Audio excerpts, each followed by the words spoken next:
لقيت الخوذه هي، يعني قلت لك دور عليها كويس. في دولاب دكتور فارس. يا عمي بالغلط، ولو عشان كام تيشيرت وكام بنطلون ابقى بسرقك. مش انت هندسه؟ ما تعمل لنا حواجز بدل ما الدربين فاتحين على بعض كده. عينيا، هفصل الدولابين عن بعض خالص. اخبار المذاكره ايه معاك؟ الحمد لله، الثانويه عامه دي طلعت اسهل من تخيلي. انت لو اعرف كده كنت بديت متاخر.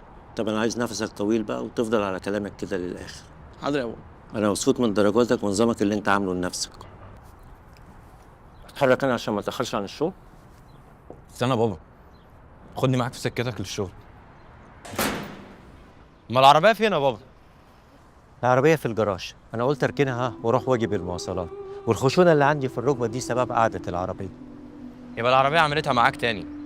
طب قول لي محتاج كام وانا اساعدك. يا حبيبي كفايه عليك مصاريف شقتك، انا حاسس ان بقيت مقصر معاك لان ما بحطش حاجه في الشقه معاك.